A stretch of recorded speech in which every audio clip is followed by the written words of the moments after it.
சுந்தரம் 10ஆம் வகுப்பு படித்துக் கொண்டிருந்தான். கடந்த நாள் மாலையில் அவன் வீட்டின் அருகே நண்பர்களோடு பேசிக் கொண்டிருந்த பொழுது கெட்ட வார்த்தை பேசியதை தாயார் கேட்டார்கள். மறுநாள் பள்ளி விடுமுறை. அப்பா இதை குறித்து அவனிடத்தில் பேசிய பொழுது அவனுக்கு ஒன்றும் சொல்ல முடியவில்லை. சரி, இன்று ஒரு இடத்திற்கும் விளையாட செல்ல வேண்டாம், உன் அறையில் போய் இருந்து எதையாவது வாசி என்று அனுப்பிவிட்டார்கள். வேண்டா வெறுப்போடு அறைக்குச் சென்று காமிக்ஸ் புத்தகத்தை எடுத்து வாசித்துக் கொண்டிருந்தான். ரோட்டில் சிலர் பேசுவதை கேட்க எட்டிப் பார்த்தான். அங்கே ரோடு பழுது நீக்கப்பட்டுக் கொண்டிருந்தது. 3 பேர் வேலை செய்து கொண்டிருந்தார்கள். இருவர் திடீரென்று பக்கத்தில் இருந்த மரத்து நிழலிலே போய் உட்கார்ந்து விட்டார்கள்.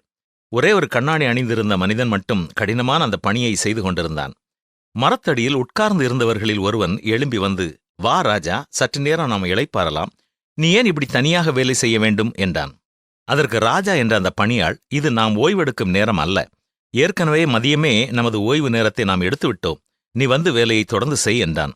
அதற்கு ராஜா, இல்லை, சற்று நேரம் முன் சேகர் வந்து நாம் 6 மணிக்குள் இந்த வேலையெல்லாம் முடிக்க வேண்டும் என்று சொல்லியிருக்கிறார். அவர்தான் இப்பொழுது நமக்கு பாஸ். அவருக்காகத்தான் நாம் வேலை செய்கிறோம். அவருடைய எதிர்பார்ப்பை நாம் செய்து முடிக்க வேண்டும் என்றான். அதற்கு அவன், இன்று இந்த வேலைக்கு நமக்கு பாஸ் சம்பத்தான். அவன் மரத்து நிழலில் உட்கார்ந்து இருக்கும் பொழுது நீ ஏன் வேலை செய்ய வேண்டும் என்றான். அதற்கு ராஜா, யார் பார்த்தாலும் சரி, பார்க்காவிட்டாலும் சரி, நான் ஏற்கனவே மதியம் எனது ஓய்வு நேரத்தை எடுத்து முடித்து விட்டேன். இப்பொழுது இது எனக்கு பணி செய்யும் நேரம், எனவே நான் என்னுடைய பணியை செய்து முடிக்க வேண்டும் என்றான். ராஜாவின் வேலையை கெடுக்க வந்தவன் எரிச்சலோடு, இவன் என்ன சொன்னாலும் திருந்த மாட்டான் என்று சொல்லிக்கொண்டே மர நிழலை நோக்கி நடந்தான். அருமையானவர்களே, நாம் என்ன வேலை செய்கிறவர்களாக இருந்தாலும் நமது அதிகாரி நம்மை எப்பொழுதும் பார்த்து கொண்டு இருப்பதில்லை.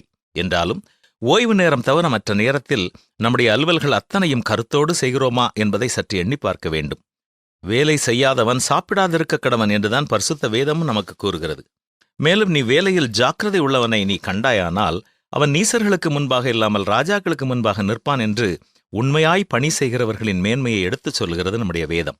நாமும் என்ன வேலை செய்து கொண்டிருந்தாலும் நமது மேலதிகாரி எதிர்பார்க்கும் பணிகள் எல்லாவற்றையும் சரியாக செய்யும்படி வேலை செய்யும் நேரங்களை கருத்தில் கொண்டு பணி செய்வோமா?